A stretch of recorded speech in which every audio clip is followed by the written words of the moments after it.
My name is Monkey Shrapnel from the Guys of Games, and we're here with something, I was gonna say a little special, but I say that for pretty much, like, all the games I've been playing lately, huh? Like, jeez, man. Final Fantasy 9! I've been wanting to do this game for a long-ass time. Oh, it's gonna do its thing. Well, that's fine. I've been wanting to do this game for a long time, like, pretty much since I started LPing, like, which, you know, that's a long time. That's like since before I was like, man, I can't even remember. Too long ago as it is. But, I never did it because, for one thing, you know, a couple things, but mainly because, you know, I didn't think I was really experienced enough because, like, doing a big RPG is no joke. You know what I mean? Like, I just spent, like, how long doing DKC2 Unveiled, and I'm gonna go straight from that to this game.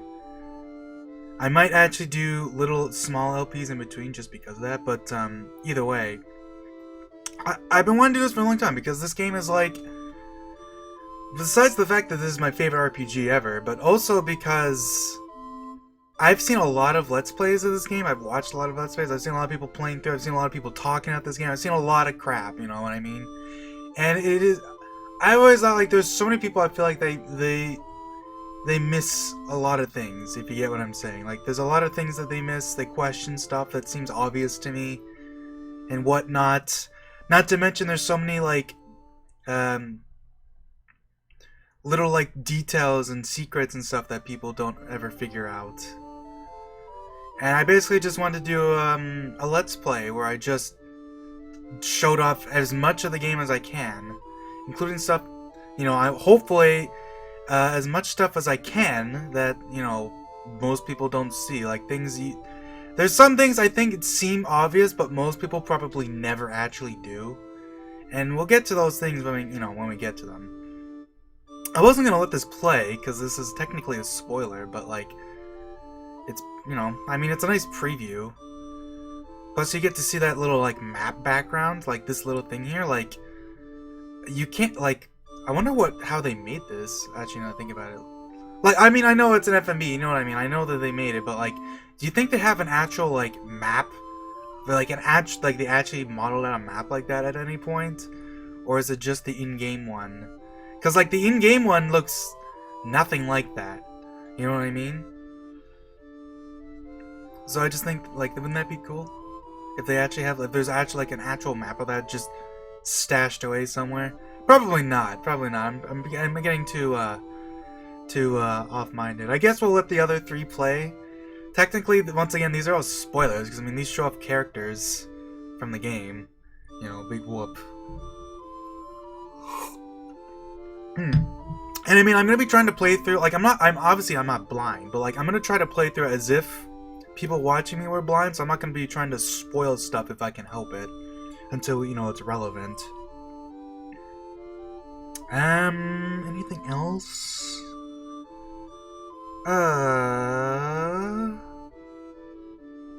Nothing that I can think of. I mean, I guess let's just let the last one play here, and then we can get going. Who's the last one again? Isn't it, Miss Solitude Girl? Alright, so I'll let this fade out, and then we can get going. Man, I love this menu theme. I just love how this menu looks, even, too. Like, ugh, sound effects, God. Alright, let's get going.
Sure is dark. Guess nobody's here yet.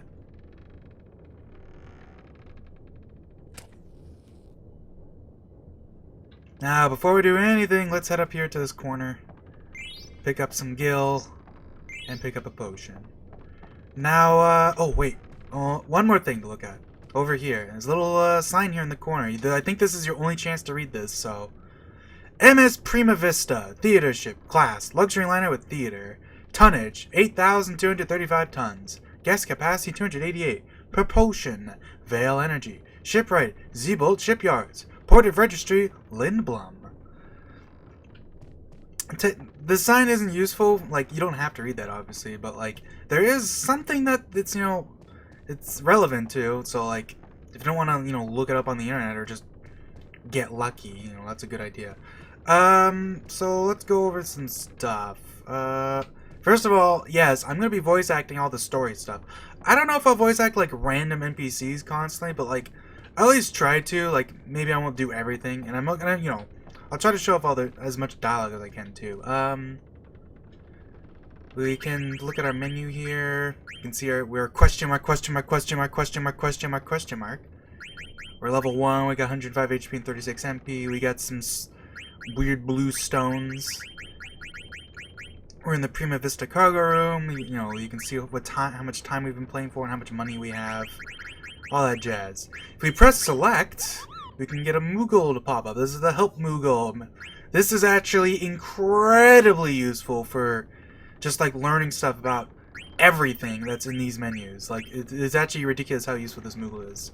So, I did a couple test recordings, and in the test recordings I even went over all this stuff, but I think for the purposes of this LP, I'm going to hold back on this for now. I will go over a couple things, and I mean, I'll go over things as they're relevant. There's an in-game tutorial that's optional later on, and that's actually, like, a great excuse to explain a lot of stuff, so... I will go over game configuration, though, because that's useful. So, obviously, you know, you got your standard stuff here, like stereo, mono. You can change your controller settings, you know, which seems like such a minute thing, but, man, how many modern games is it, like, where you can't even change this? So yeah, you go to custom, press X, and you can get a list of all the things here. Moogle even tells you, like, what these buttons do, which is super nice. Like, you can see here, like, X is, you know, tells you what it does even on the different maps. Like, that's so useful. So you can get an idea here of what these do. Clear all windows, blah, yada, yada, yada. Alright, so I want to keep that on. I'm going to keep that on normal for now. You can also change it from the cursor from initial to memory, which, you know, like the Moogle says, memory means that the cursor will appear where you left it whenever you're in, like, any sort of, like, battle menu and stuff. And usually I keep that on initial, but I'm going to try memory for now, see what that's like. You can change the ATB here from active to wait and vice versa. He says choose active to battle in real time. Active versus wait is a very, like, this is kind of a difficulty setting, but it isn't just like active doesn't just make the game harder, because there are so many things that change depending on whether you're in wait versus active. Like, it's actually crazy how much of a difference wait makes in terms of, like, how certain effects work. So, for the purposes of the LP, I'll keep it on wait, but I might change it to active at some point, just to, like, give you an idea of what active's like. Here we got the battle camera, like the Moogle says. Basically, fixed means that the camera doesn't move when you're in battle. It'll do its little opening thing and then it'll stick there for the whole battle. Auto means it'll dynamically change depending on, like, what attacks are being done and all that jazz. Battle control. This is a very cool little feature that a lot of people don't know about this game. Even, like, the modern, like, Steam ports don't have this. This lets you change who's controlling which character. So I can go here and I can let player 2 control question mark command here for a while if I wanted to. And that's really cool, actually. Most people don't even realize this is an option. It's on the box art. If you look at the box, it has a thing that shows you, that says it's multiplayer. Movement! So, as you can expect, this basically changes whether you walk or run by default. And then you can hold down circle to change the default movement. This is another thing that I feel like it's kind of surprising how many games don't have this. Like, this is really handy. Like, if you're using analog, this game has analog support, by the way. If you're using an analog stick, this doesn't matter because the analog will just do it automatically, right? If you're holding it down all the way, you're running. If you hold it a little bit, you'll walk and all that jazz. But when this game first came out, you know, it wasn't crazy for someone to just have an analog or a PlayStation controller with, you know, no analog stick. I have one in my room. Like, I don't even think it was like really like a mainstay. Hell, like it was a thing where like you had to turn the buttons, you had to turn the analog sticks on because it was like a button. Because like, you know, ain't that funny?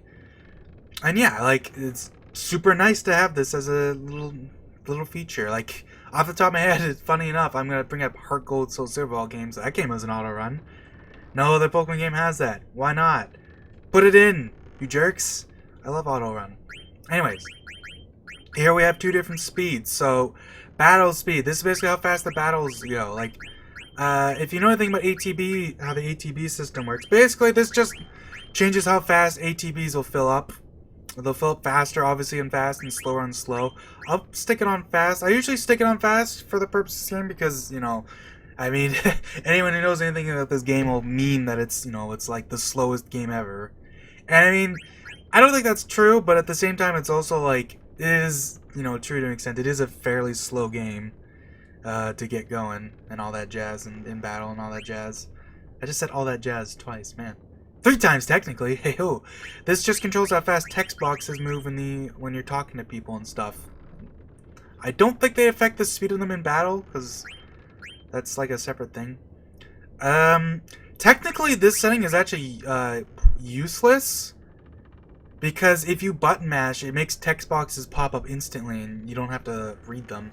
But I'll stick it on fast. Speedrunners, actually, you know, like one cool thing about this game is you can speedrun this game. You don't even have to play the Japanese version because even though technically text boxes are shorter in that version, there isn't really any limitations with that in this game because if you button mash, right, text boxes appear and disappear instantly, basically as fast as you can mash. So it doesn't matter if the text boxes are shorter or longer, because you can just mash through them and it's basically the same speed, which is very nice.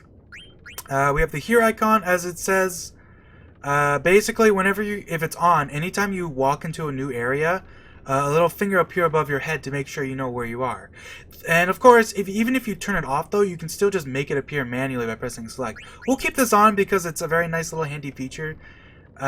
I don't think it ever really matters that much. Unlike in, like, say, Final Fantasy VII, for example, there's not too many moments in this game where, like, you're just, like, absolutely minuscule on a screen and can't see yourself.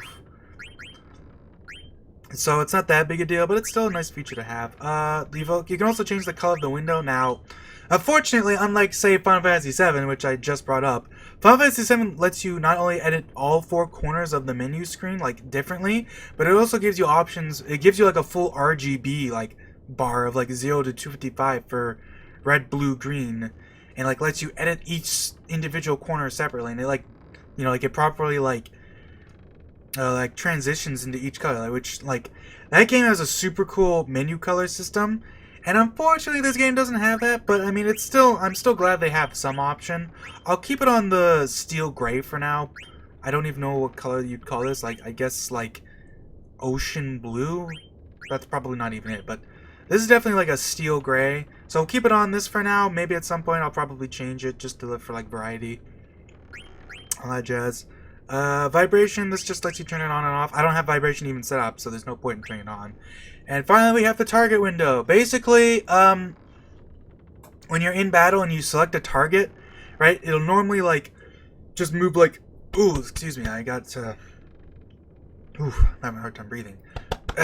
Normally when you pick an option, right, it'll, like, put a little pointer finger on your target and you can, like, move it around to point at stuff. But, I mean, even if you have it on auto, you can press L2 to just make it display automatically. But I prefer to just keep it always on. And I think even if you have it set to always on, you can turn it off anyways. This should basically just change this, the default setting. And I prefer to keep it on anyways, because basically, if you have the pointer finger, it just lets you point at stuff. But aiming with the pointer finger can be a little awkward at times, because, like, just because, like, you have to, like, point in the proper direction, like, move the finger. So, like, if there's something, like, above you, you have to press up, and you can't just press left and right. If you have the auto window on, you can just move the finger in the window, which is much easier and less confusing. And also, when you're in the auto window, obviously, you can see the names of stuff, which you normally can't. Actually, that's not true. You probably can see the name. I haven't used the auto finger in, like, forever. What the heck is that sound? This isn't really. This is not the recording. I swear, there's nobody home right now. Nobody's hanging out. But I swear, this is like the loudest freaking building ever. Like, that's so annoying. I swear somebody's walking around upstairs, but there's nobody home.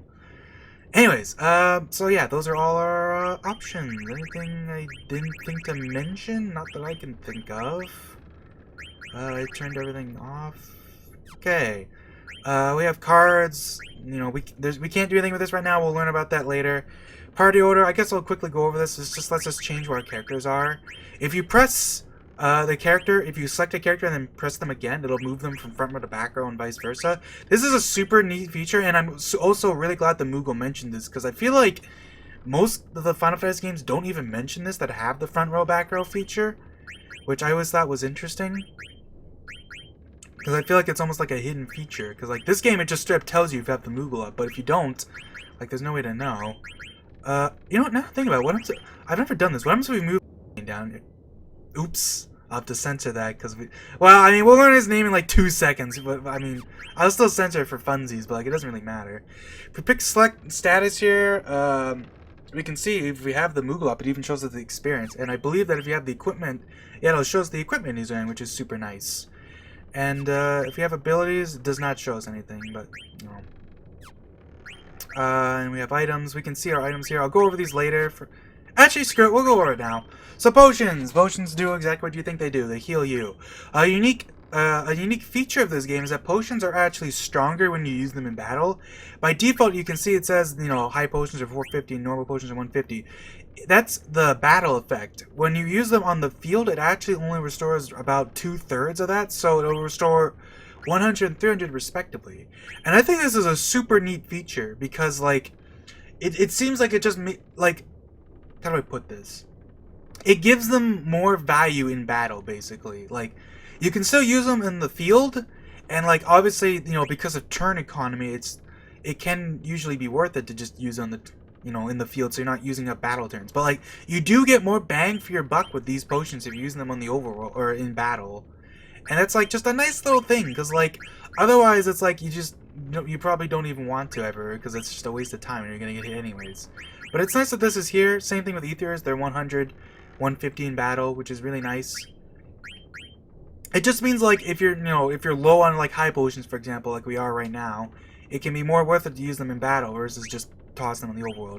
We have Phoenix Dance, they cure KO, and you also have a Pinion, which is, right now, as far as we know, it's the same thing, but you just can't use it in the field. We'll learn what these do way later, but for now, it's basically just a Phoenix Down, but more valuable. We have Remedies. Remedies are weird in this game because, as we'll see later, we'll get items that cure status effects, and Remedies, in most games, usually just cure every status effect that you can cure with, like, normal items. Not quite in this game, though, because Remedies not only not cure everything that a normal item will cure, like, as we'll see later, but you can also cure 1 or 2 status effects with Remedies that nothing else can cure. So, even though Remedies are usually just, like, a uber, like, status healing item, in this game, they're not quite that. We have Tents here. It's actually spoils if we look at this. It restores HP and MP, and if we ask a save Moogle, he will restore everyone's HP and MP. So we learn that kind of spoils that, yes, we save at Moogles in this game. You have a range here. As it says, you can arrange the menu, so I can move it around to myself if I want to, or I can just do it automatically. We can look at key items here, but we don't have any, so there's no point. We can look at our abilities here. I can even see what it says, like what these abilities do. It's like this, you know, receives gil when running from battle. Take damage in place of a girl. We'll get an idea of what those do later, but like for now, like even though I can turn these on, and you can see it uses our stones up there, but so like that's what our stones do. Man, I said I wasn't gonna go over all this stuff, but I mean it just kind of ends up happening. Protect girls, and you know, like none of these do anything because there's no girls to protect right now, and we can't run anything from a while. So you know, it says, you know, use magic stones. That's what they are called. Action abilities. They cannot be used if you're petrified or silenced. Now, this is a minor thing with this game, but descriptions, for some reason, specifically like descriptions of things in these menus, Actually, more specifically, just in this menu of the abilities menu, is not only is 100% accurate, like right here, like you can see Flea says, we escape from battle with high probability, which I get what they mean, but technically what Flea actually does is it basically means that if you can run from battle, you will always run. As soon as you use Flea, you're gone. It doesn't matter how unlikely it is you would run, you can run. But if you can't run because you're in like a fixed encounter of some kind, then Flee simply does not work. So saying that you can escape from battle with high probability is, you know, like I said, I get what they mean, but that's technically not accurate. And same thing even here. It says you can't use them if you're petrified or silenced. That's not totally true. You can actually use action abilities if you're silenced. It just, you can't use magic if you're silenced. But Flee is not magic, so you can use this all you want. Even if question mark man you're silenced. And yeah, you can see that, like, you can see a dagger icon, and over here you can see a little like wrist icon and like a shirt icon. That's our equipment. Because if you press square here to go to the equip menu, that's how you learn abilities in this game. That's like a cool little feature of this game. We'll go over that more later. Just to, like, you know, shorten this explanation here. We have a couple of slots here. Each slot is basically like dedicated to one of our stats down there, you can see. Like we have speed, strength, magic, and spirit are like our I should say that those are our like special stats, I'll say. Because attack, defense, evade, magic defense, and magic evade are basically like our magic, or they're our battle stats. Those are the stats that do stuff in battle. Technically our special stats, speed, strength, magic, and spirit are only really used in battle too. But the way they work is differently, and you don't really have it's because like each of our equipment slots is basically dedicated to one of our battle stats. So, like our shirt here is dedicated to defense, and you can actually test this by going to off here. So if we remove our shirt, we'll lose all our defense. If we remove our wrist, we lose all evasion. And if you remove your hat, you lose all your magic defense. You cannot remove your weapon. We also have a fifth slot here, but we don't have anything for that right now, so we'll go over that later. Yeah, I think we even have a name. Yeah, armor, wrist, and head. And also weapon. And I mean, the stats are, you know, what they do should be pretty obvious. We'll go over that more later, but I'll just kind of give a basic overview. I won't talk about the special stats right now, but I will say, attack, obviously, how much damage you do with your attacks. Defense, how much damage you take from physical attacks. Evasion, your chance of evading physical attacks. Magic defense, your defense against magic attacks. And magic evasion, your chance to evade magic attacks. Yeah, that's about it. You also have an optimize thing, which is really cool. Basically, it just, optimize will just put the best equipment on you, like in terms of like raw, like, stats. So optimize is useful if you just want to go into battle with high stats, don't want to worry about thinking about stuff too much. However, keep in mind, of course, that optimize doesn't care about abilities you're learning. So, like, if you're trying to learn something, optimize won't help. And of course, optimize obviously isn't always optimal, ironically, because many items we'll get later do things other than just give you high stats. Like, they'll give you like defense against certain things. So, you know, you'll want to equip those for relevant battles. So it's like, optimize is useful to just quickly slap stuff on you, but obviously it's still worth it to like go through and be meticulous about stuff. Yeah, we can just go to stats and see our stats. You can see the symbols for the status effects there. We'll learn what those do later. Yeah, and other than that, that's about everything. I'm trying to think. There's nothing we missed. I mean, this is the only chance you get to walk around this room. This isn't the only time we're in this room, mind you, but it is the only time you get free movement, because every other time it's just cutscenes and stuff. Anyways, let's light the candle. Who's there? And we can see our name, Zidane! Yay! We can change our names, obviously. This is, like, I think the last Final Fantasy game that, like, just lets you change the names of characters. 10 lets you change the name of Titus, whatever you want to call him, but he's the only character, and because that game's voice acted, because of that, you never get to hear his name, which is kind of funny. We have, like, access to, like, you know, uppercase, lowercase, and you can also pick some symbols if you really want to. You know, we've got numbers 0 to 9, plus, minus, division, and multiplication signs, which are also, you know, a slash and a asterisk. You got the equal, percent sign, both parentheses or brackets, whatever you want to call them, exclamation, tilde, question mark, and colon, quotation, left quotation, right quotation, apostrophe, period, and, you know, comma. I don't know why I'm naming them, it's just fun. It's also nice to have a little default feature, so if you change the name and you just want to go with Zidane, you can just pop that back in there. Let's go back to the alphabet and confirm it. It's me, Zidane. Hey, Zidane, you sure are late. Sorry, so where's the boss? Ain't here yet.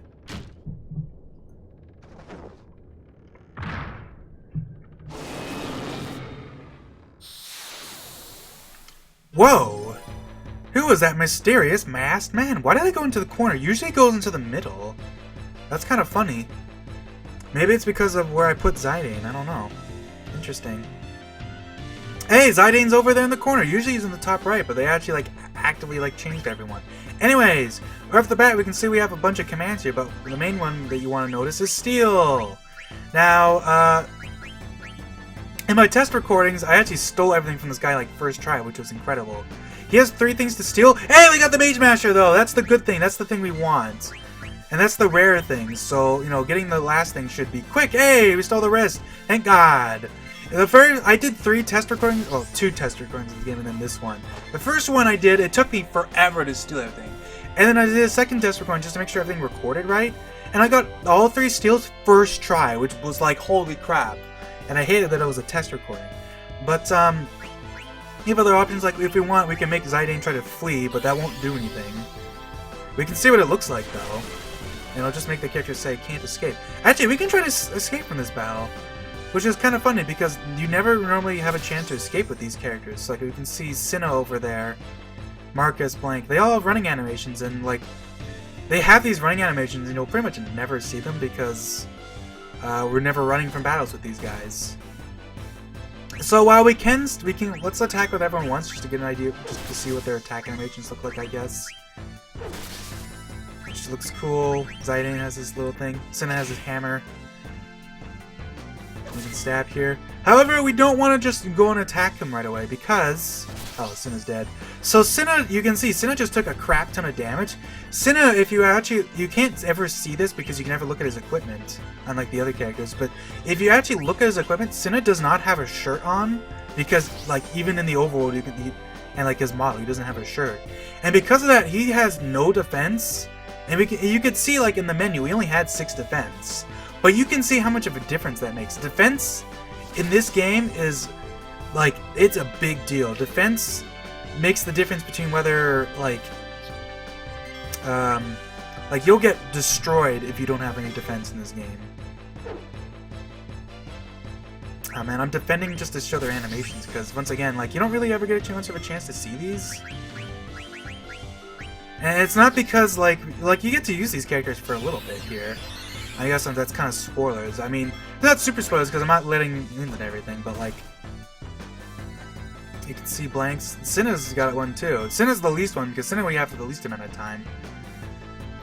You can see the Phoenix Down there only heals him with 5 HP because Phoenix Downs in this game only heal you into critical HP. I guess while we're here, let's also show if we have a change command to like move from front row to back row. And I'm just doing that because Masked Man here does not have a lot of health. So, Masked Man here, because this is a tutorial fight, you can't actually lose this fight. If all of our characters get knocked out, we actually just immediately like end the battle and keep going. But the reason I want to keep kind of stall here for a little bit, I mean, you can listen to the music, which is awesome. You can also see your items. Items have different descriptions in the battle too, like you can see potion, high potion. They don't mention the out of battle thing because you're in battle, which makes sense. And yeah, when you have weight ATB, when we have our menu up and like our selecting stuff, the ATB bars do not move. We can see Masked Man. Actually, quickly, let me yeah, so I can see the name of the Masked Man if I turn on the even without the target window if I put on this. Which shows, you know, you can steal items, attack with equipment, and use items. It also shows you that you can change defense and skip your turn here, which is very nice. Like, that little tutorial Moogle is super handy. It's actually crazy how useful it is. Escape from battle with... I think the descriptions of most of your skills are the same, though. Escape from battle with high probability, which is not true, because... But, yeah, we just want to wait for him to smack up Blank a little more. Actually, you know, I'll get Blank to defend and we'll attack him with Cinna. Cinna's attack damage is very low compared to the other ones because it's also really random. I guess I'll try to attack with Marcus too again. I want to get blank low. It can be a little tricky to do that though. If we attack with Zidane, he'll just get knocked out because Zidane hits a little harder than the others. And our characters have fairly low defense compared to Mr. Masked Man. There we go. So I think at this point we should be good. At this point I believe if we finish him off. Oh my head! Go easy you guys! There we go. Masked Man, use a potion to restore HP. It's a little weird. Sometimes this doesn't pop up even if you're at low HP. I'm not sure why, because I think it's like not only do your character have to be low in HP, but you have to be in the battle for a certain amount of time. There's something like that, I don't know. Anyways, use a potion to restore HP. Not a big thing, but a lot of people never see this because this battle is really easy. If you just attack with everyone right, the battle is just like over and like after like one attack. Woo, woo, woo. Hey fools! You're looking a lot better. Go ha ha ha! Alright, let's start this meeting already.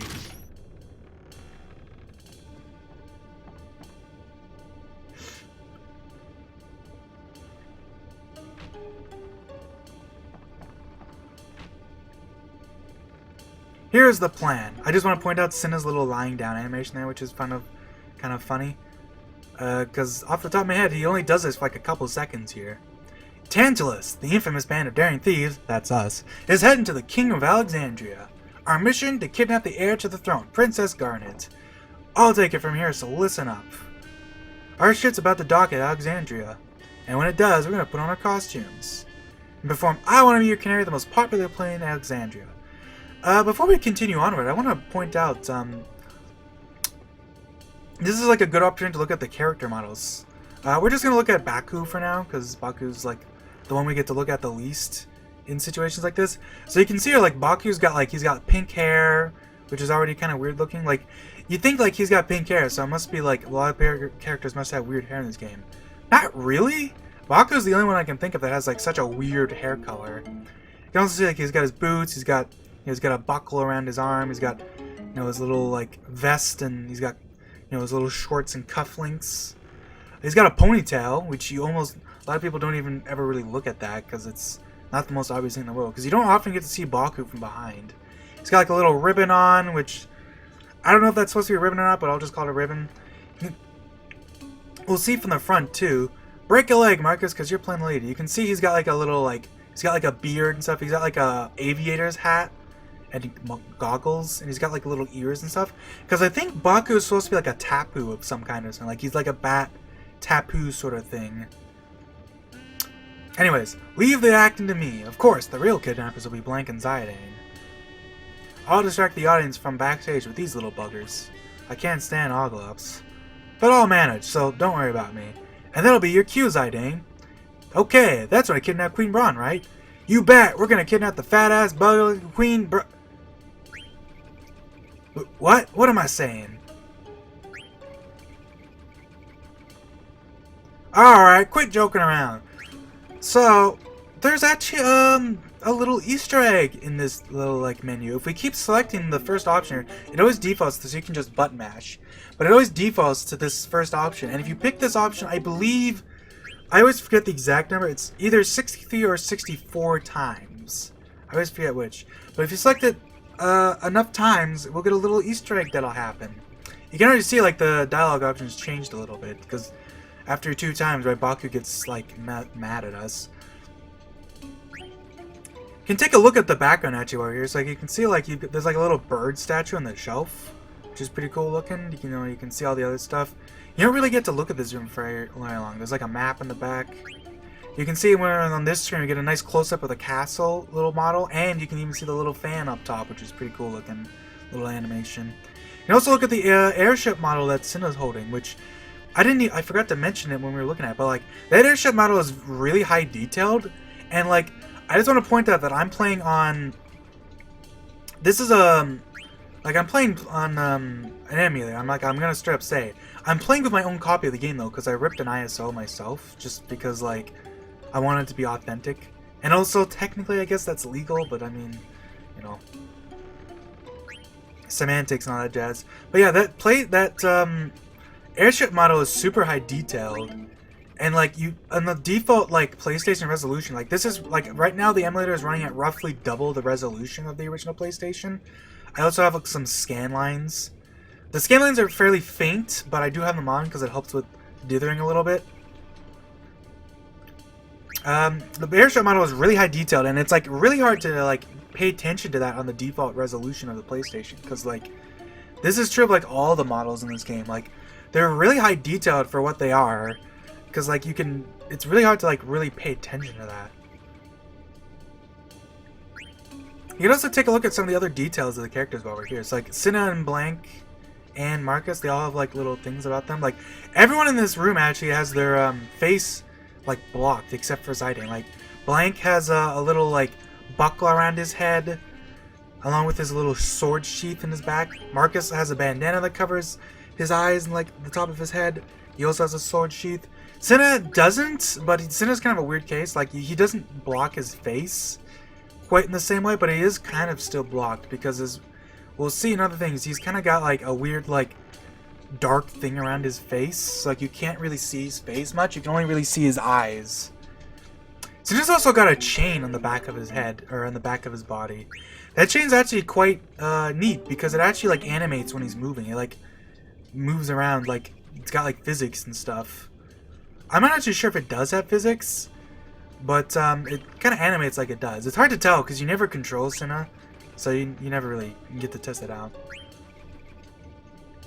What else can I talk about while we're button mashing? There's like you can see like there's like he has like a doll dedicated to this thing. Like he has a little like brawn doll. You can see like it has like a thing on its head. It has got like little like things. Oh, there we go. Ruby all of a sudden shows up. Zidane, I reckon you're more stubborn than a grumpy mule. Indeed, normally we don't get to see Ruby for a little bit. But this, if we button mash this enough, Ruby shows up and it's like a little cameo. It's a cute little cameo. You know, not a big deal, but you know, I love little things like this. It's like, it's just there for funsies. Anyways, you bet. You're gonna kidnap the most babylicious beauty in all of Alexandria, Princess Garnet. You can see a little Garnet doll there, very cute. It's got like a crown and everything.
Alexandria. Are you all white?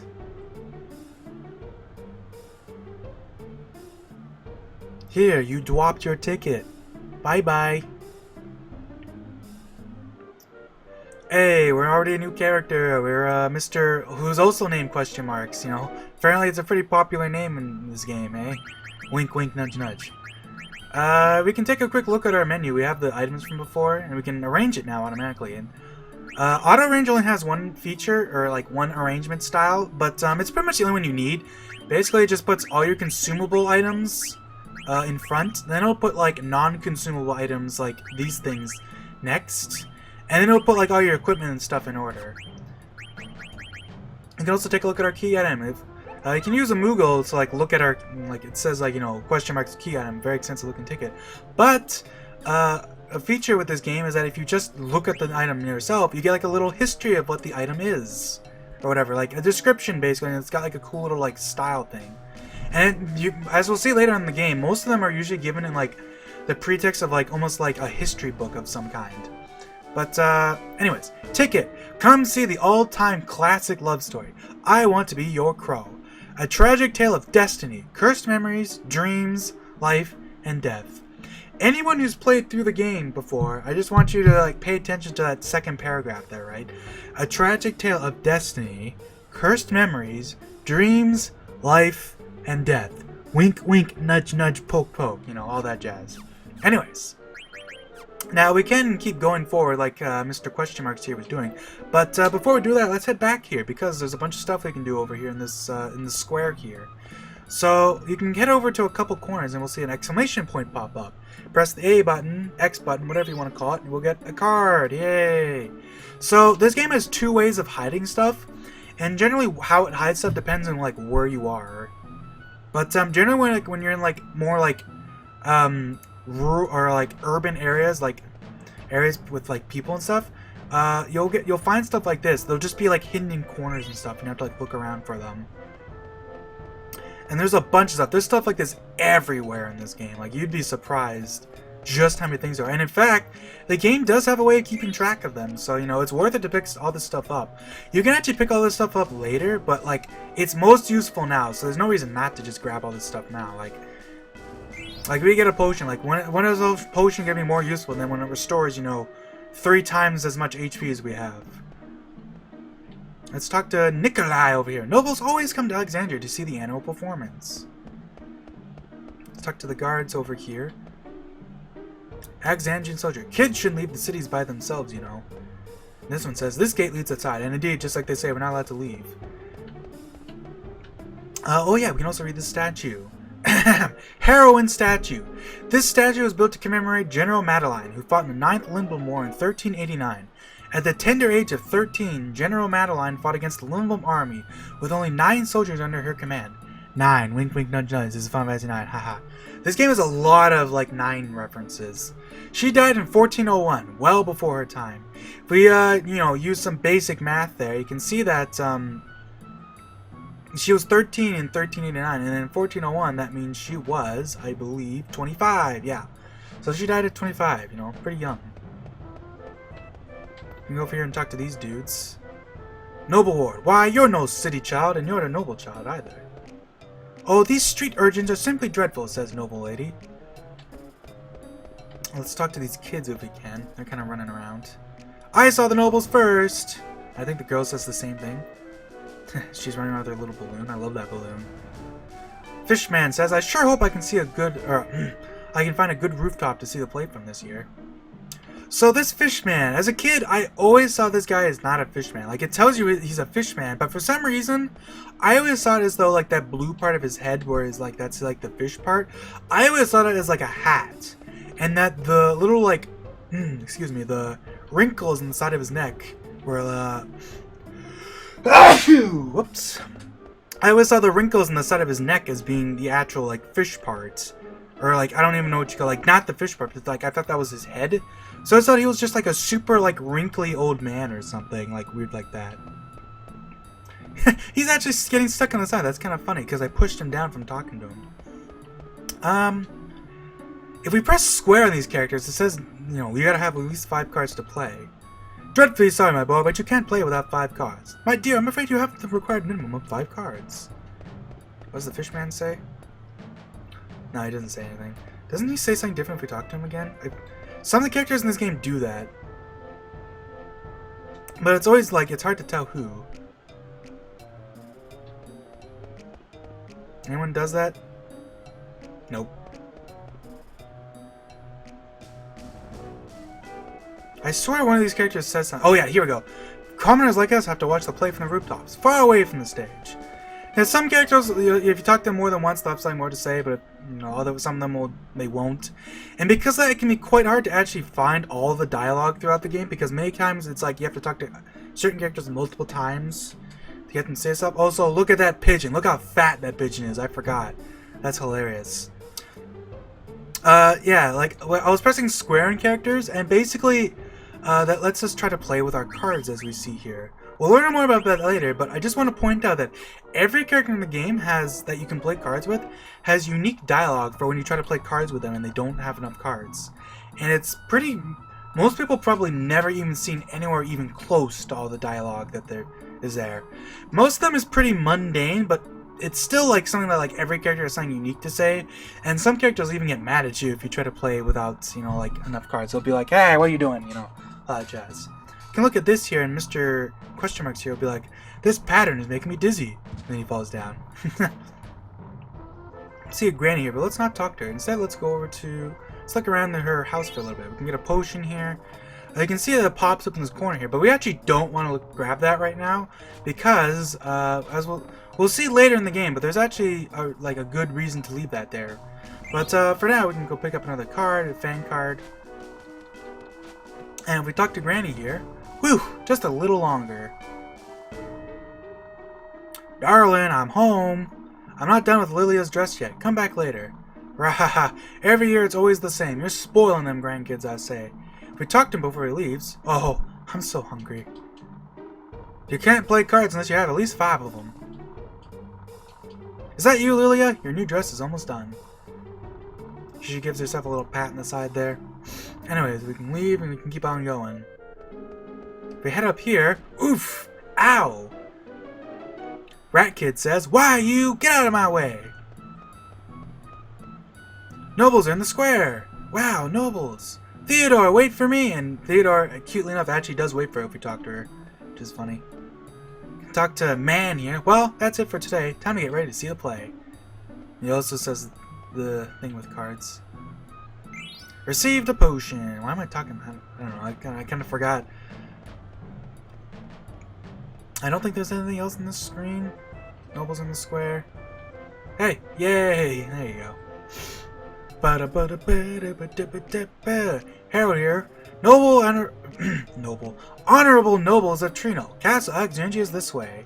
So Harold here, he mentions that these guys are from Atrino, and indeed, if we, later on in the game, we'll end up going to Atrino. We'll actually see these guys here. So it's cool that like most of the NPCs in this game are relatively unique. I think there's a couple of times we'll see like characters that use the same models, but most like NPCs have like their own unique model. So like later on when we get to Trino, we'll see these guys just kind of hanging around, and that's it's a cool detail. He plays his little horn, Mr. Penguin Man. Now before we go looking on the screen, let's go try to play cards with Hipal here. Look, Shrimp, you need at least 5 cards if you want to play a game. Yeah, Hipal's kind of a meanie. Wow, nobles are so spiffy. But don't worry, we'll get Hipal back in a little bit. Being mean to us. You can see some pigeons just kind of chilling there. But we'll look at them in a little bit here. We can go read the sign here. Morningstar Bar. Today's half-price special. Our original cocktail. Her Heart Majesty. Her Loving Majesty. However you want to describe that. If we just walk to these pigeons, they won't immediately fly away. Actually, that might not be totally true. I think that... oh, we can look at this. There's a letter on the door. Read the letter. Goodbye, Alexandria. It's been 3 years since I moved from Trino. I started a new business here, filled with hope. But the people of the city didn't accept me. Why? Why can't I sell up any Oglop goodies in Alexandria? Alexandria is still a hick town. Maybe my business is too hip for this place. I'm moving to Limbum. In Limbum, my dreams will become reality. Man, that's annoying. I think something just fell. Oh, so I accidentally left the screen. Yeah, so I think... No, you can run around these pigeons. They don't really care. They're adorable. I guess they're more like doves than pigeons, but I think the game sometimes does call them pigeons. I don't even remember. You can walk around the bar here and pick up some cards. Flan card. I think there's money in this corner. 27 gil on the floor. We can talk to Maggie here. I gotta get back to work. She doesn't have anything new to say. I think she'll have something new to say later. You can find... I think this is 30... Oh, no, that's potion. You can talk to... I think this is a male red mage. No, female red mage. Nope, male. I was wrong. I don't know why I'm depressed. I have a ticket to see a great show. I should be happy. And we can talk to Ashley here. We'll sure be busy tonight, but it'll also be the last time we'll be so busy. That's all to do in the bar for now. Is there anything to read? I think there's something on the left here. No, nothing. Anyways, let's head on over here. Yeah. So we can talk to this guy here. I think this guy's Mick. Yeah. Wow, how'd you get a ticket for the show? You'd better head straight to the ticket booth in the square. You'll have to get your ticket stamped there before you can enter the castle. You can read this sign here. Doug's Item Shop. Potions, antidotes, Phoenix Downs. Doug's Item Shop has them all. And indeed, just like I said, let's head into Doug's shop. I think if we head into the corner here, you can pick up 38 gil. There we go. That's the gil I was thinking of. Did you pick up anything new? No. Duck here. I love this guy's name. Good afternoon. A lot of people, whenever they get to this point, they're always like, ha! Because, like, Doug's name is so, like, normal compared to a lot of stuff. He's just Doug. I bought an antidote and an eye drop. We'll get more of these later, but, like, I'm the kind of person who always likes to have one of everything. So, like, it doesn't hurt to just buy these now just for funsies. They're not that expensive, and we can't really buy much else for now anyways. Anyways, let's head to the square.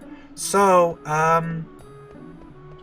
in this square, we can head to the ticket booth here that I was talking about. But if you head here right away, you can, they're gonna permanently miss stuff, but it'll, like, trigger some stuff, and I want to save that for later. So that's, like, story related, so let's do some other stuff for now. So, like, we can talk to these nobles here. Do you like flowers too?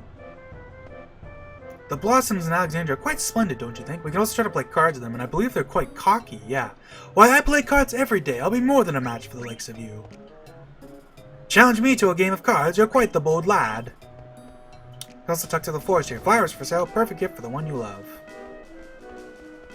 We can, oh, hey, what do you guys have to say? Because you're not moving. I saw the nobles first. Can check out these statues here. The 3 heroic knights of Pluto. The statue was built to commemorate the 3 knights who fought bravely in the 15th Living War in 1601. Pay attention to the fact that, look at the statue here. You got the short one, the tall one, and the fat one, Now, that might be a reference to a certain pair of, or a trio of characters in an earlier game. Wink, wink, nudge, nudge. This game loves its references. Pretty much, as we'll find out, like, throughout the game. Like, this game is basically a love letter to all the previous Final Fantasy games. There's so many references to older Final Fantasy games. You can get here and grab an ether. That's actually quite a nice pickup, because ethers sell for quite a bit of money at this point in the game. And there's not really, like, you never really get to buy ethers in this game. You can eventually, there is, like, a source of them later on, but that's the, that's much later. Anyways, Synthesis wife, married for 30 years, worked our rear ends off, and finally we can afford a ticket to the show. I'm so happy. I'm taking my wife to the theater tonight, so we shall close soon. It's been a long time since I played, but how do I like our game? No thanks. I just like reading their dialogue, because, like, there's a lot of it. Oh, by the way, you enter the screen, you kind of pop up here, but you can actually you can go into that corner, and it's a little tricky because this item is right on the boundary of the screen. But if you go into this corner here, Remedy, another item that we can't really buy for a long-ass time. I keep telling my son we'll go out of business, but he never comes home. Ryan says, which sword to buy? I wish I had a little more money. I think, yeah, you can read this sign here. Recruiting new Knights of Pluto members. We're always looking for recruits for the Knights of Pluto in Alexandria Castle. Come, all you brave young men.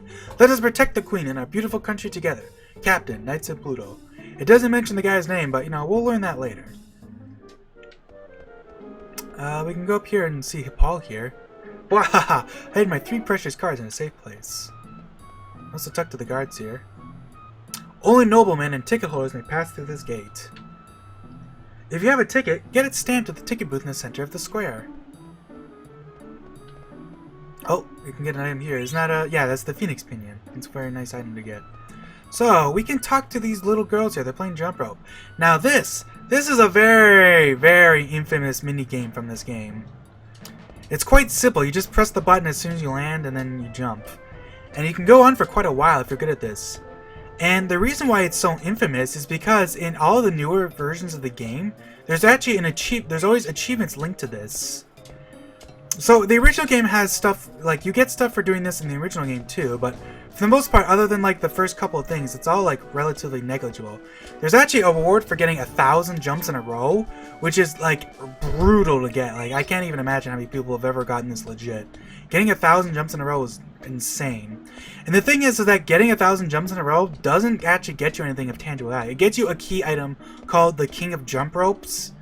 Something like, it's like King of Jump Rope, and it's just like a funny item that's just like, hey, you did it, you jumped 1,000 times, you're awesome. It is worth doing this right now.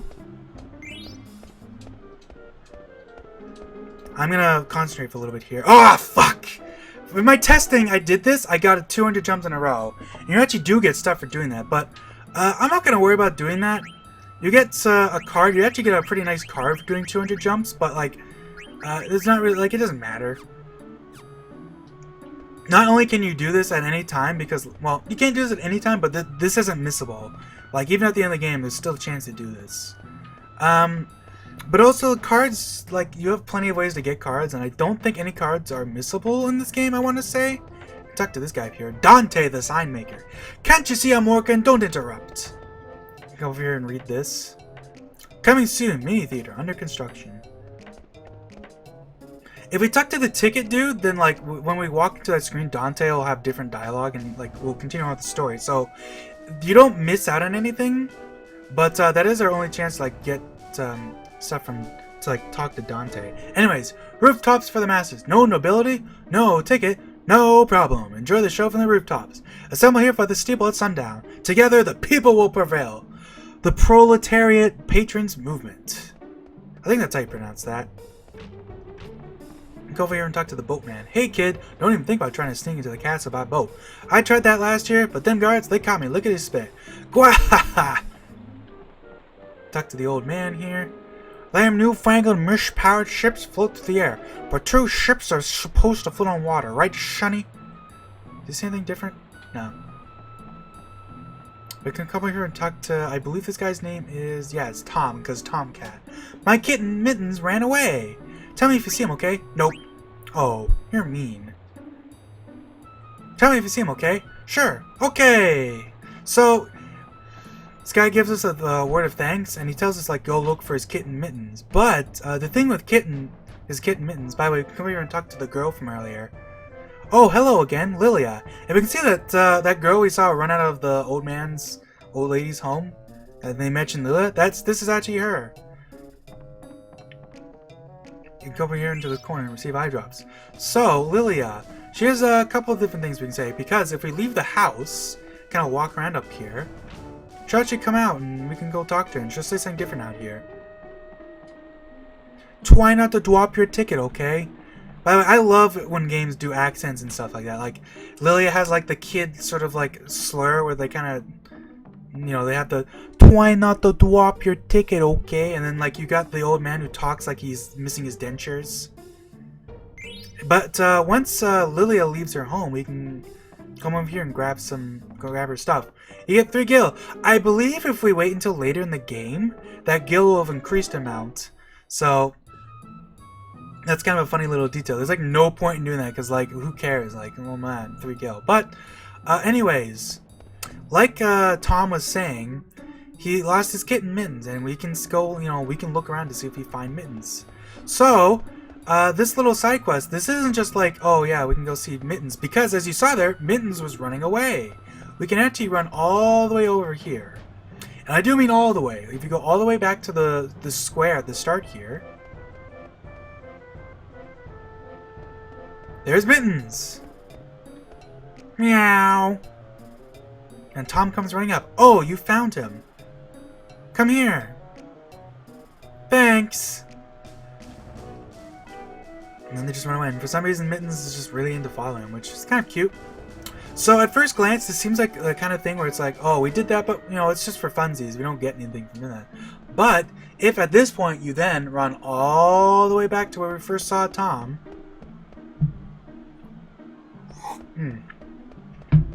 I'm sorry, I might take some drinks and be a little loud because, you know, talking for so long gets my throat parched. Run all the way back over here. And go talk to Tom. He will give us something. Not something super useful, mind you, but something nonetheless. We also talk to Mittens here. Meow. Tom, thanks! Here, this is for you. He'll give us a bomb card. And now, we can head into the steeple here. Now, There's nothing really to do in the steelbook here yet, but we can go into the little grass patches here and pick up a tent.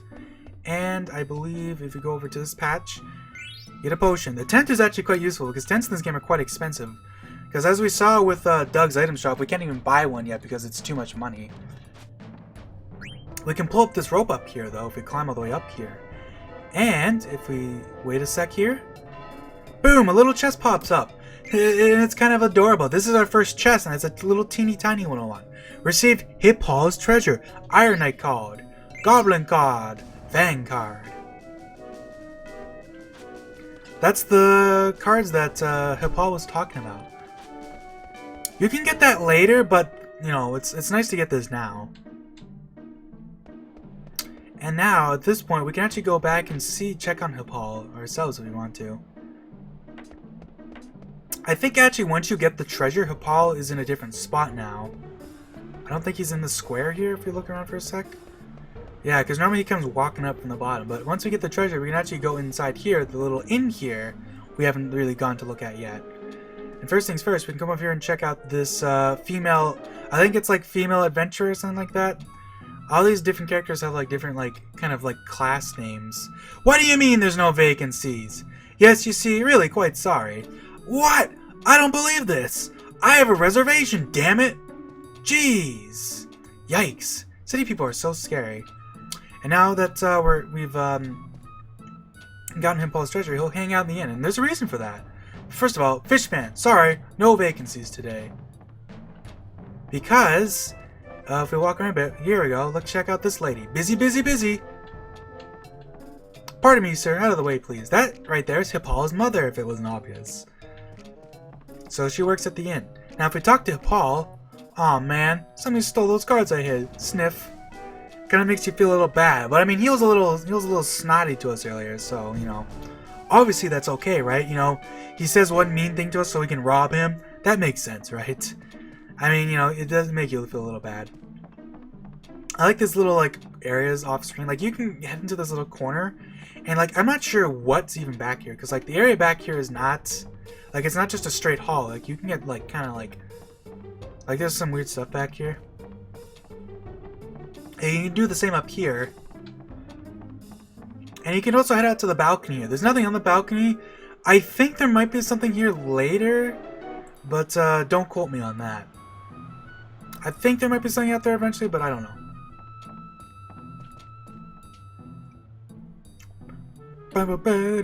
Anyways, we've done pretty much everything we can do before talking to the ticket guy. So let's go over and talk to Mr. Ticketmaster. So Mr. Ticketmaster here, can I help you, son? We can talk to him not just short ticket, but we can also get some information. So Pointy Hat Boy here, as he's called. What's showing today? This year's performance is the masterpiece. I Want to Be Your Canary. The Tantalus Company is performing. If you remember our ticket, the ticket says that this show is called I Want to Be Your Crow. What kind of trope is Tantalus? There's star performers from Limbom, the Regency to the west, with the company made by Lavladers. So, the company made by Lavladers. We haven't seen them yet, but there's actually more people on the ship with us, or I guess with Zidane up there. Oh, I forgot to even mention Zidane versus Zidane. Zidane. I believe that the most official pronunciation of Zidane is Zidane. But as a kid, I always pronounced it Zidane. And I think the official quote-unquote comes from Disagaya or whatever. I don't even know how to pronounce that. But I don't think there's ever been an official this is how you pronounce it by Square Enix. So, you know, pronounce how you want, I think. This game doesn't have voice acting, so who cares? I'll say Zidane for now. Oof. But back to the thing here. Lavladers. This is there's a band on board Tantalus. This is the only time you ever get to hear what that band is actually called. So if you don't talk to this guy, you never get to know. I don't even think this is relevant. There's nothing you never need to know this, but it's nice that it's, you know, here. What's I Want to Be Your Canary about? This play is a tale of romance between a noble and a peasant. You really must see it. Tell me about Alexandria. The kingdom of Alexandria is a fine kingdom. Country. Damn it. The kingdom is a fine kingdom. Dang it, you dummy. I can't believe I mispronounced that. Ruled by Queen Braun. Who's Queen Braun? Did you know Queen Braun has a beautiful daughter, Princess Garnet? Tell me about Queen Braun! Unfortunately, I've heard strange things about Queen Braun recently. Who's Princess Garnet? Today is Princess Garnet's 16th birthday, you know. Tell me about her. Her Highness is a beautiful princess, and everyone in Alexandria loves her. Is Princess Garnet really that pretty? Why, she's the most beautiful princess in the history of Alexandria. Now, the funny thing about this is that you might think that that's just like, oh, you know, because she's a princess, whatever, blah, blah, blah. But that's the fact that she's so pretty is actually a plot point. As a plot point will, you know, not like on the, like, there's not like a plot point that's like, why is she so pretty? But it is a plot point that, you know, we'll find out exactly why that's a thing. So, the Ticketmaster here. This is the only time you get to see Mr. Ticketmaster here. And I have to say, as a kid, I never knew what he was supposed to be. I thought he was supposed to be like a wolf of some kind. Because, like, if you kind of look at, like, it kind of looks like he has, like, fangs coming out of his mouth. And he's got, like, a snout. But look near his hat. You can see he has, like, curved horns. He's actually, like, a type of sheep. He's supposed to be kind of like a ram, I think. And you never really get to, like, he's got, like, the little beady eyes, too, even. Actually, he might even be a goat. I'm not sure if he's supposed to be a sheep or a goat. I'm going to go with sheep, but I don't know, you know. It's stylized, so it's kind of hard to tell. Anyways, we can show him our ticket. What's this? There's something odd about this ticket. Why, it's another fake. I've seen so many today. The funny little, like, piano, like, bang plays. No, says Pointy Hat Boy. Now, don't cry. I know you must feel. Good guy Ticketmaster here is like, here, I'll give you these. Do try to cheer up now, Gives us a goblin card, a fan card, a skeleton card. Talk to Alleyway Jack to learn more about cards. Good luck, lad. You know, what a nice guy. Anyways, now that we've talked to the Ticketmaster, we can run over here to Dante the Sign Maker. Pointy Hat Boy will trip and Dante is like, blast it! Hey, you made me miss, you little klutz.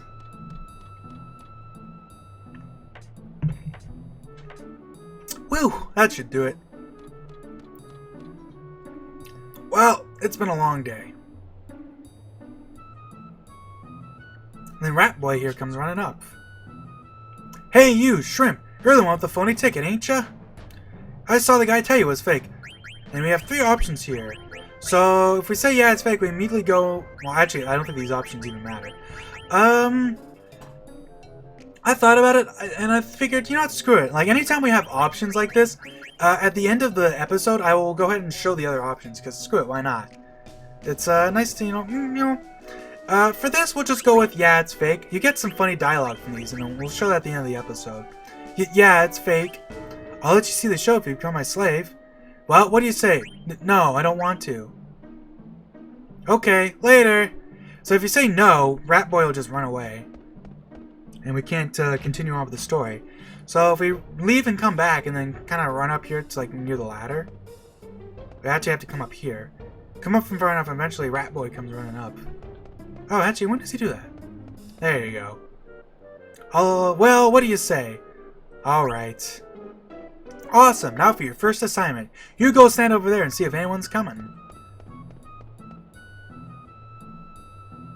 All clear? I think someone's coming. You think? I want to know! All clear? Yeah, it's clear. Awesome! Engage according to mission parameters. Now, before we go ahead and follow Rat Boy off to wherever he's doing, another dude comes around with, you know, he's got 4 arms here. So if we hang out here, and when he walks into you, an exclamation pops up. Excuse me, but is your name Alleyway Jack? Huh? How'd you know my name? If you know who I am, you probably want to challenge me to a card game, huh? What? You don't know how to play and you want me to teach you? Well, why not? I finished one job already. Follow me, kid. If you don't, react to the exclamation point there, Alleyway Jack will actually rob you. I forget what he steals. I think he just steals some money. But I'll show him robbing you later, like with the other stuff at the end of the episode. Anyways, Alleyway Jack. We'll start with the basics. You need 5 cards to play the card game. To play a game, approach someone and press square. Some people may not be interested. In that case, move on to someone else. So in 5x8, if you press the card game button on someone and they don't want to play, it'll just open up like the normal text box. In this game though, it's actually really nice. If you press square on someone and they don't want to play, it just doesn't do anything. So you don't have to like waste time talking to someone if you don't want to. Do you understand now? How does the card game proceed? Let's talk about how to actually play the game. You take turns placing your cards on a 4x4 grid with your opponent. Sometimes your opponent cards flip. That's because of the yellow arrows in the corners and the sides of the card. If your arrow is facing the direction of your opponent's card, that card becomes yours. But if your opponent's card has an arrow facing yours, a card battle begins. What's a card battle? When several arrows face each other, multiple card battles may occur. You can choose where to begin the card battle when that happens. When you choose... where you choose to begin the card battle affects how the rest of the battles play out. Let's see. You can also use combos. What's a combo? Okay, I'll teach you the technical stuff now. You gotta be careful during a card battle. If your card wins against the opponent's card, all of the cards facing that card's arrows are yours. That's called a combo. It's a double-edged sword because the same thing happens to you if your card loses against your opponent's card. Try to play a perfect game. What's a perfect? What is a perfect game, you ask? You get one of your opponent's cards when you win, but if you flip over all of your opponent's cards and finish the game, play a perfect game as he says, you can take all of your opponent's cards. Reach for the highest collector's levels. What's a collector's level? Let me tell you about collector's levels. Check your menu and go to the section entitled Card. You can check your collector's levels there. You'll level up as you collect more cards. Even I don't know what the highest collector's level is. Can we try a game? Let's play! Makes it to a little menu here and like a pretty sweet song starts playing. Now, opinions may vary. Some people don't think this song is as good as the one from 8. And honestly, I think I'm in the middle where I think they're both as pretty good. Now, since this is a tutorial and we haven't really played for too long, we haven't even had a chance to save, I'm going to play with cards that aren't super valuable. So we're just going to play with, the Fang Goblin cards that are pretty crappy. But we'll also use, let's see, we don't have very up arrows, so let's play using the Iron Knight. So we didn't mention this during this tutorial, but whenever you play a card game against someone, like this is the 4x4 grid, but there's also random stone blocks placed every time you play a game, and you can't place cards there. So basically that's the thing that basically shakes up the game. You can also see if you hold R1, it shows you the name of your card. Not useful, but very nice to know. Anyways, we can go ahead and actually, since our cards are crappy, we don't want to really bother getting into card battles with people, so we're just gonna go ahead and... Actually, we can't play a card game with this guy, can we? That kind of sucks. Let's put a Fang over here. Now, he'll do that like a jerk, but we can go ahead and... yeah, let's put it there. We actually won that battle, but that's like pure chance that we did that, which is kind of funny. Let's put you here. We'll put you here. Now now that because of those stone blocks up there, we can't lose at this point. Let's put the card here. Hey, we win! Now we can go ahead and grab one of his cards. So we have all these cards already, but we'll grab a zombie card. Play rematch? No thanks.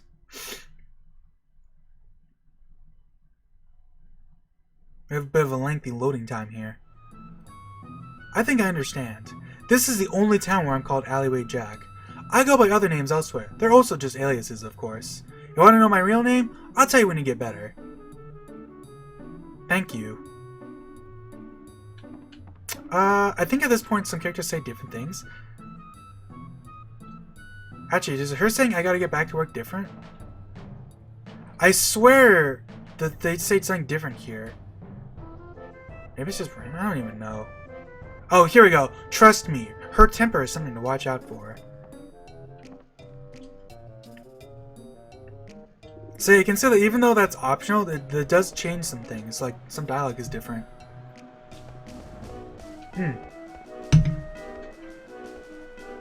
What? Your ticket was a fake? What kind of a jerk would sell a fake ticket to a little kid? I'm trying to think if there's anyone else we can go talk to that might be different. Actually, let's go check. During the test recordings when I was just running around like testing stuff, I didn't actually bother with that. Maybe somebody says something different. I think it actually changes when you get your ticket stamped and not from Alleyway Jack, but maybe it's from other stuff. So let's go hang out and just see if anyone says anything different. Nah, I don't think anyone else does, because that was the only character that specifically referred to our ticket. So let's just go hang out with the rat kid now. Look at that fat pigeon. I love how fat the pigeons are in this game. It's awesome. do do do do do do do do do do.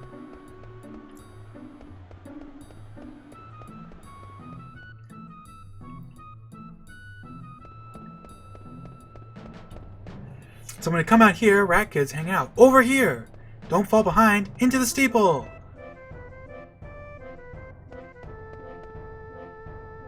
Now we're gonna climb up this tower.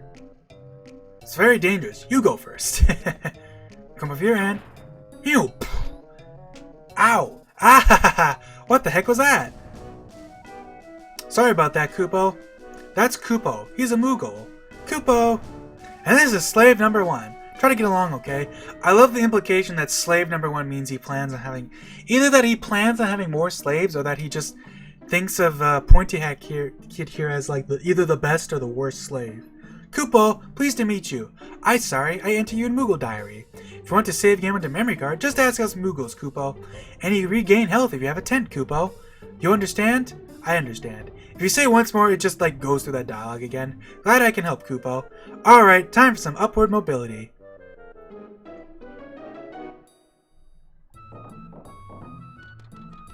Somehow this little pointy hat, or this little rat kid, climbs up this ladder carrying a huge ladder behind him with one hand. Okay, come on up, slave. Kupo, you here? Kupo, Stiltskin, why that getup? You leaving, Kupo? Yeah, and this time I might be away for a long time. I'll miss you, Kupo. Now, don't you worry. Alright. Okay, Kupo. By the way, can I just point out I love Stiltskin's design? Like, look at, like, most of the Moogles have, like, they have the bat wings and the, like, the pom-pom. Stiltskin actually doesn't have the wings, presumably because they're covered up by his clothes, or his little knapsack there. So he's got, like, a tiger print bandana, and he's got, like, a big-ass backpack with, like, a bunch of, like, papers and stuff in there. I'm pretty sure those are supposed to be maps, because, you know, they got, like, the stereotypical, like, rolled-up map design. Well, I'm off. Take care. Oh, and say hi to Mosh in the castle for me. I always love that. There's a Moogle named Mosh fairly early on in this game, and that is like complete coincidence. I use Mosh as like a shortened version of Monkey Shrapnel because, you know, M-O in Mosh for monkey and then S-H for shrapnel. And it's a complete coincidence. I forgot that there's even a guy named Mosh in the game. Anyways, Pointy Hat Boy. Was that a friend of yours? Yes, Kupo. A very special one, Kupo. Hey, slave! I thought I ordered you up here. However, this part has been going on for quite some time, so we're gonna go ahead and save. Time to make record already, Kupo? Save, Kupo? Yeah. Let's save, Kupo. So if we go over here, you know, we can see I can have my test recording here where I played a couple times. You can see that's an hour long. Anyways, let's go ahead and save, and I think that's gonna be it for this part. It's about the same length too, it's funny. So yeah, that's about it for this part. See you guys later.